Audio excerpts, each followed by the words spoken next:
தொட்டு பார்த்தா துடிக்கிறது தெரியும். நம்முடைய உயிர்நிலை அங்கே இருக்கும். அந்த அந்த குழந்தை வளர வளர அந்த உயிர் துடிப்பு நம்முடைய மூலாதாரத்திற்கு போய்விடும். ஸ்பைனல் கார்டு கீழே இருக்கின்ற அடிபாகத்தில் அந்த கரு மையம்னு பேர். அங்கே போய் நம்முடைய விந்து நாதம்ங்கிற அந்த கரு மையத்தில் அது இருக்கும். ஸோ அங்கே தான் நம்முடைய வினை பதிவுகள்லாம் இருக்குது. தொடர்ந்து இத்தனை 1000 ஆண்டுகளாக நாம் பிறவி எடுத்துக்கொண்டே வரும் பொழுது இந்த கரு மையத்தில் அது எல்லாம் அந்த வினை பதிவுகளாக இருக்கின்றது. அதனால தான் same situation you react in the same way. இது உங்களுடைய தவறு கிடையாது. இது ஆண்டாண்டு காலமாக இது இப்படி நடக்கின்றதுனால் எல்லாருமே உங்கள் அம்மா அப்பா கிட்ட சண்டை போட்டிருப்பாங்க. அதே மாதிரி இன்றைக்கி பார்த்தா பொண்ணு தன்னுடைய கணவனோட சண்டை போடும். மகன் தகப்பனார்கிட்ட தூக்கி எறிஞ்சு பேசுவார். எதனால்? அவர் அவங்க அப்பா கிட்ட அதை பேசியிருப்பார். ஸோ இந்த சூழ்நிலை தொடர்ந்து கொண்டே இருக்கின்றது. இதற்கு முற்றுப்புள்ளி வைக்க முடியாதா என்றால் அப்பொழுது தான் தவம் நம்முடைய வாழ்க்கையில் அந்த முற்றுப்புள்ளியை வைக்கின்றது. ஸோ இத்தனை காலம் நம்ம தொடர்ந்து இப்படி வாழ்ந்துட்டோம். இப்போ என்றைக்கு நாம் மாறி ஒரு சரியான பாதையில் சரியான வழியில் அமைதியான வாழ்க்கையை வாழ கற்றுக்கொள்ளப் போகின்றோம் என்னும் பொழுதுதான் ஆல்ஃபா மைண்ட் பவர் வருகின்றது. ஆல்ஃபாங்கிறது அந்த 8லேருந்து 14 மனநிலை, இந்த எண்ண சுழற்சி குறையும் பொழுது நமக்கு மனம் அமைதி அடைகின்றது. இன்னும் அதுக்கும் கீழே 1லேருந்து 3 போனீங்கன்னா தீட்டான்னு பேர். அது மிகப்பெரிய மகான்கள் எல்லாம் இருக்கின்ற நிலை. அந்த நிலைக்கு நம்மளும் போனோம். ஆனால் இன்றைக்கு நாம் வாழ்கின்ற இந்த காம்படிட்டிவ் உலகத்தில், ஏன்னா எங்கே பார்த்தாலும் போட்டி, பொறாமை மற்றும் சண்டை சச்சரவுகளோடு நம்ம வாழ்ந்துக்கிட்டு இருக்கோம். இதில் நாம் நம்மை முதல்ல எப்படி வளப்படுத்திக்கிறதுன்னு பார்க்கணும். அப்போ alpha mind power is the best solution. So இங்கே வந்திருக்கின்ற ஆல்ஃபா சித்தர்கள் எல்லாருக்குமே தெரியும் முதல்ல நம்ம ஆழ்நிலையில் எப்படி போகிறோம். அதற்கு பிறகு குருஜி என்ன சொல்லி கொடுத்தாங்க? செகண்ட் லெவலில் செல்லொளி தியானம் நம்முடைய எனர்ஜியை எப்படி வளப்படுத்திக்கிறது. பிரபஞ்சத்திலிருந்து ஒரு எனர்ஜியை எடுத்து அது நம்ம உடல் முழுவதும் விட்டுக்கொண்டு அதுக்கு பிறகு நம்முடைய எனர்ஜியை நம்ம பெருசாக்குறோம். அதற்கு அடுத்த லெவலில் குண்டலினி கற்றுக்கிட்டோம். குண்டலினியில் இருக்கிற அடைப்புகள் எல்லாம் நீக்கி அதற்கு பிறகு நம்முடைய எனர்ஜி மேலும் அதிகமாக விரிவடைய செய்கின்றோம். சரி, இதெல்லாம் எதுக்காக பண்ணுகின்றோம் என்றால் நாம் பிரபஞ்சத்திலிருந்து அந்த பிரபஞ்ச சக்தியிலிருந்து தான் நாம் இங்கே வந்திருக்கிறோம் இந்த உலகத்துக்கு. அப்போ நம்முடைய பாதை திருப்பி எங்கே போக வேண்டியதாக இருக்கும்? திருப்பி மீண்டும் நாம் பிரபஞ்சத்திற்கு தான் செல்ல வேண்டும். அதான் என்லைட்டன்மெண்ட். அகம் பிரம்மாஸ்மி சிவோகம்னு சொன்னாங்க. அந்த அன்பே சிவம், அந்த சிவனை திருப்பி போய் சேர்றதுக்கு தான் நாம் இத்தனை முயற்சியும் எடுக்கிறோம். ஆனால் இந்த முயற்சியை மறந்து விட்டு நம் வாழ்நாளில் வேறு காரியங்கள் ஈடுபடுவதால் மீண்டும் மீண்டும் தடை ஏற்படுகின்றது. மீண்டும் மீண்டும் சச்சரவுகள், சண்டை சச்சரவுகள், போட்டி, பொறாமை இதிலுள்ளே நம்ம மூழ்கி போகிறோம். ஸோ அரசியல்வாதியான எனக்கு இதில் என்ன அனுபவம் அப்படின்னா, என்னோடய personal experience I want to share it with you. நான் அரசியலில் புகுந்த பொழுது நீங்கள் பார்த்துருப்பீங்க, சாதாரண உலகத்தை விட நம்ம அரசியலில் போட்டி பொறாமல் ரொம்ப ஜாஸ்தி. நான் முதல்ல மேயராக பதவியேற்ற பொழுது ரொம்ப கடுமையாக இருந்தது. ஒரு பெண் மேயராக இருக்கிறதுக்கு மட்டும் இல்லை, அந்த கவுன்சில் ரன் பண்ணுறதுங்கிறது ரொம்ப சிரமமான காரியம். ஏன்னா 60 பேர் அங்கே உட்காந்துருப்பாங்கன்னா 60 பேரும் 60 மைண்ட் செட்டோடு உட்காந்துருப்பாங்க. ஸோ அவங்கள நம்ம கண்ட்ரோல் பண்ணுறது முடியாத காரியம். அப்போ ஒவ்வொரு ஒரு கவுன்சில் மீட்டிங் நடந்துச்சுன்னா I use to be so exhausted. ஒரு வாரம் ஆகும் எனக்கு திருப்பி நார்மலாக, என்னோடய அப்படியே எனர்ஜி பூரா டிப்ளீட் ஆகிடும். அப்போ நான் குருஜிட்ட கேட்டேன், என்ன பண்ணலாம், எனக்கு இந்த மாதிரி ஒவ்வொரு மீட்டிங் முடிஞ்சோடனே I became so tired and exhausted அப்படின்னு சொன்னப்போ அவங்க சொன்னாங்க, முதல்ல நீ அந்த கவுன்சிலுக்கு போக முன்னாடி உங்கள் ரூமில் உட்காந்து ஆல்ஃபா பண்ணுங்கள், உங்கள் மேலே கலர்ஸ் போட்டுக்கோங்க, உங்களோட எனர்ஜியை அதிகம் பண்ணிக்கோங்க. அதற்கு பிறகு அந்த மன்றத்தில் போய் உட்காரும் பொழுது அங்கே இருக்கிறவங்களுக்கு எல்லாமும் கலர்ஸ் போடுங்க, கோல்டன் கலர் போடுங்க. எனர்ஜி நல்லா இருக்கணும்னு சொல்லி ஒரு பாலை போட்டு அமுச்சு விட்ருங்கன்னு சொன்னாங்க. அதுதான் நான் பண்ணேன். அது பண்ண பிறகு எந்த பிரச்சனை வந்தாலும் சுமூகமாக தீந்துரும், விவாதத்துக்கு இடம் கொடுப்போம். ஆனால் சண்டை சச்சரவுங்கிறது இல்லாமல் ரொம்பவே ஆரோக்கியமான விவாதமாக பல நல்ல காரியங்களை என்னால் அங்கே செய்ய முடிந்தது. அதனால் இந்த ஆல்ஃபா பண்ண நம்மளுடைய ப்ரிசிஷன், நம்ம ஒரு காரியத்தை செய்யணும்னா அதுக்கு கிளாரிட்டி கிடைக்கும். நம்ம ஒருத்தரை சந்திக்கணும்னா அவரே நம்மளை தேடி வந்து பார்ப்பார். நம்ம இன்றைக்கி நான் திருச்சியிலேருந்து கிளம்பி இந்த இடத்துக்கு 6:30 மணிக்கு நேராக வரேன். அங்கே 1:30 மணி கிளம்பி அவங்கக்கிட்ட பேசும்போது கூட சொன்னேன், I think by 6:30 I should be there. நான் கிளம்பும்போது 6:30 மணிக்கு அங்கே இருக்கணும்னு சொல்லி ஒரு பந்து போட்டு விட்டுட்டு வந்துட்டேன். I was here by 6:25. So நம்ம ஒவ்வொரு டெக்னிக்கையும் நம்முடைய வாழ்க்கையில் நம்ம எப்போ யூஸ் பண்ணுறோமோ அப்போ தான் ஆல்ஃபா நமக்கு பயனுள்ளதாக இருக்கும். டெக்னிக் வந்து குருஜி நமக்கு எல்லாத்தையும் சொல்லிக் கொடுக்குறாங்க. ஆனால் அதை நம்ம ஒவ்வொரு கட்டத்துலேயும் பழகிறோமா, அதை செய்கிறோமாங்கிறதா நம்முடைய முக்கிய கடமையாக இருக்கேன். நீங்கள் எல்லாருமே ஆல்ஃபா சித்தர், இதுக்கு மேலே நான் சொல்ல வேண்டிய அவசியம் இல்லை. அப்புறம் இன்னொன்று வந்து 2012 எப்படி இருக்கணுங்கிறது குருஜி சொன்னாங்க. ஸோ நம்ம மனசில் 2012 ஒரு அழிவு பாதைக்கு தான் இந்த உலகம் செல்கின்றது என்ற ஒரு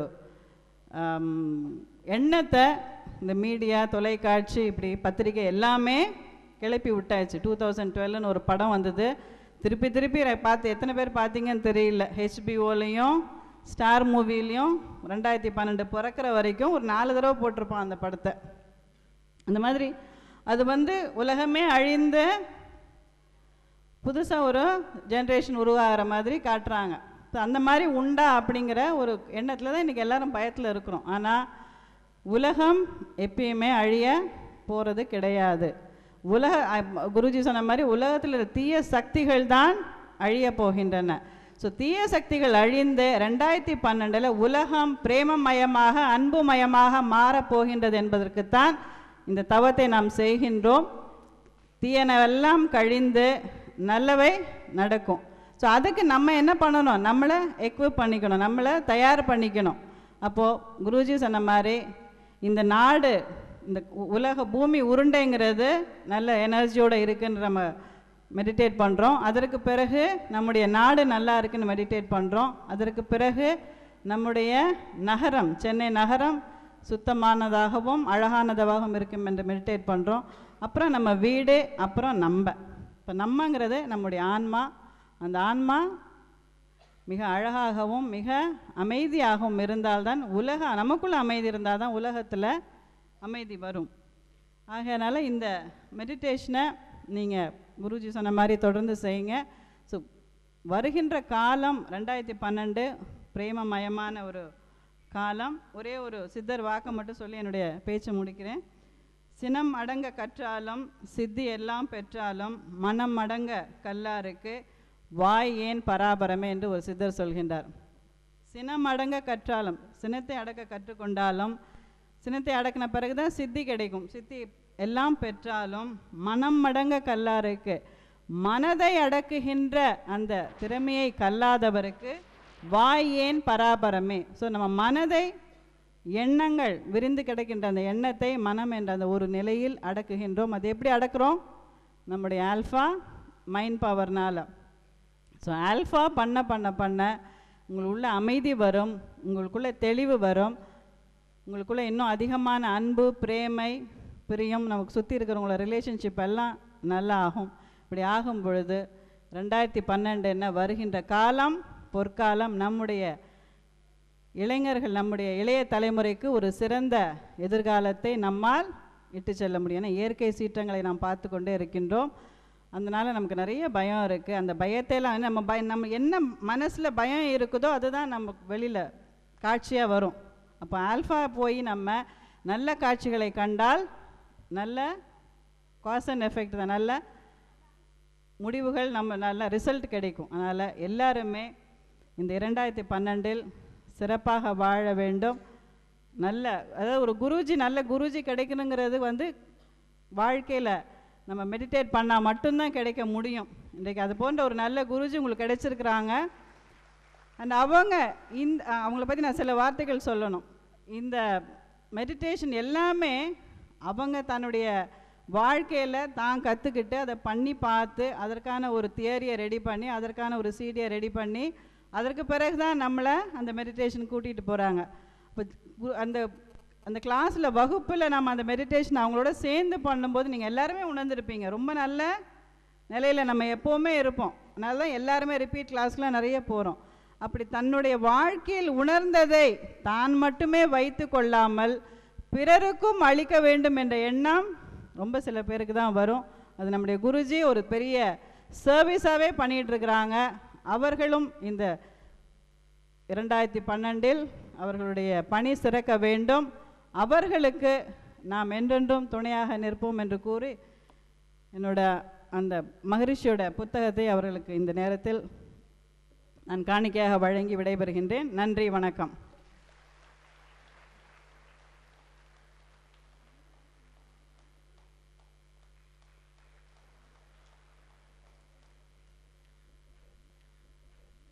நிமிர்ந்த நன்னடை நேர்கொண்ட பார்வையும் நிலத்தில் யாருக்கும் அஞ்சாத நெறிகளும் திமிர்ந்த ஞானச் செருக்கும் கொண்டவளாய் பெண் இருக்க வேண்டும்.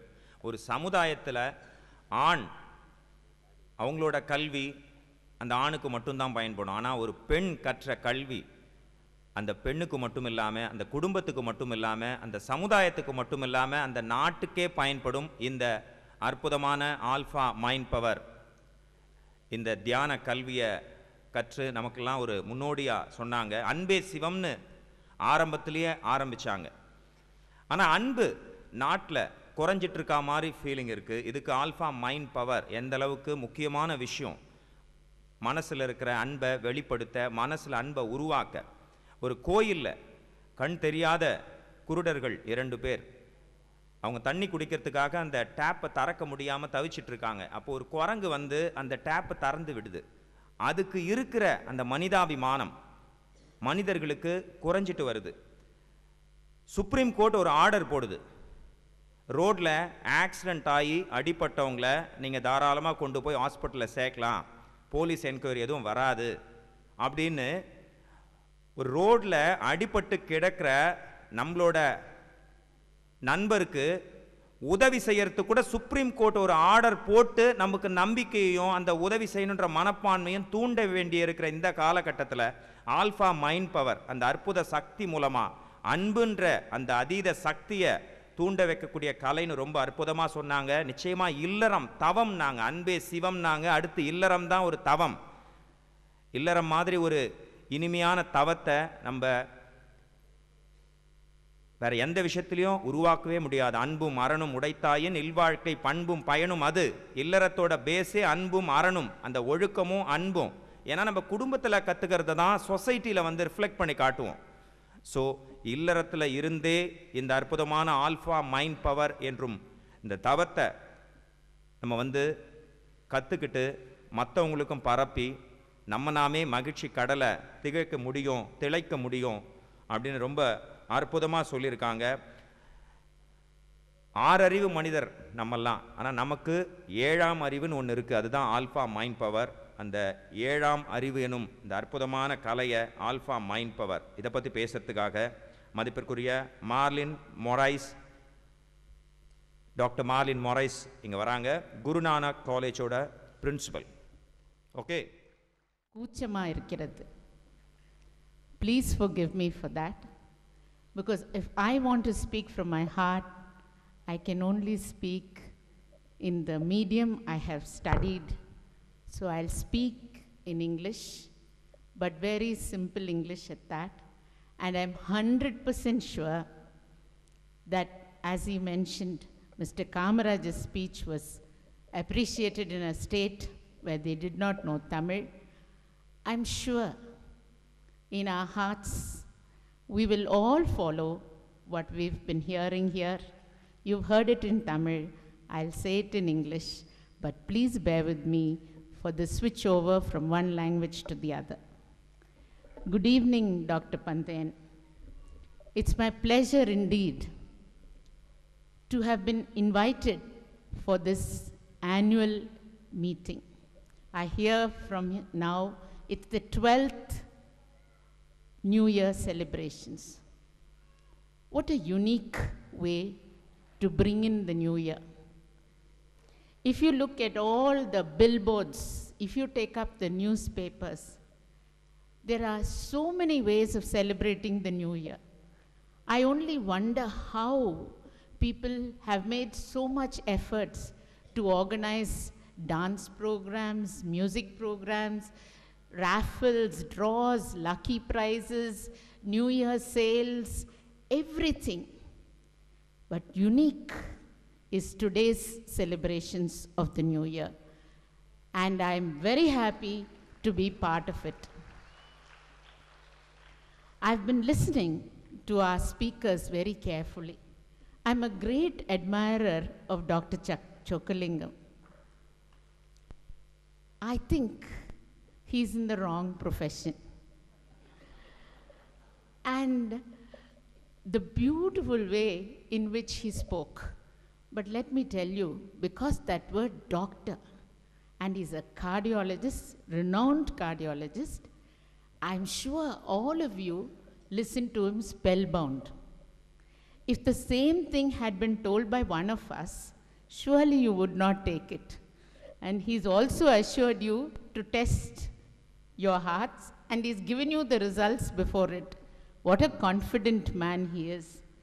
I really salute him for having acknowledged this great alpha mind power. Very seldom one profession acknowledges another. And very beautifully he said, don't come to a doctor, don't come to a lawyer, don't come to a policeman. And what a gentle lady, this former mayor, to come and tell us, also don't come to a politician. Isn't that wonderful? And I must tell you, but always remember, you have to come to a guru.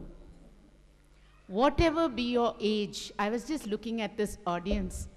There was a child maybe 5 years old, and a major lot of you are in your 30s, 40s, 50s. Quite a few here are above 60. But it only shows the zest for life. Today, we say it's a fast world. We say people want quality living. Today, if you look around you, you'll find in the mornings, take a look wherever you're staying. There are so many people jogging, walking, meditating, running. You do not know where they are running for, what they are running for. Sometimes their face is all writ with a lot of anxiety. Even in their exercise, I see some people with mobile phones on.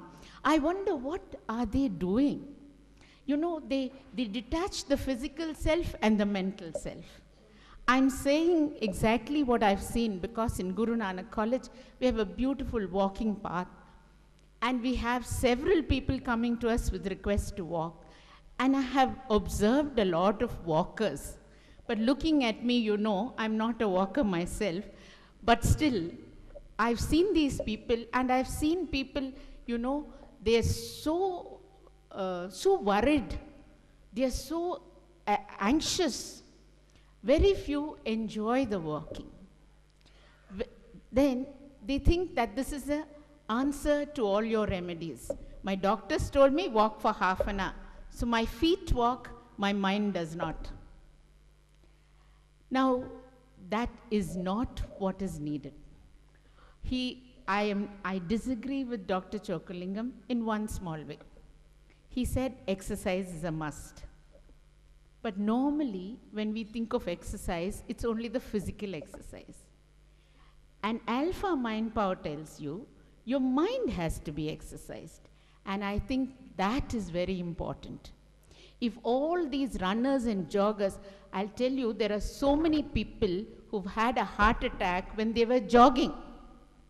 At one stage, I said, if he's able to jog, he must be a healthy man. But why did he have a heart attack? So what I feel is, it's an exercise of the mind which is more important than the exercise of your physical self.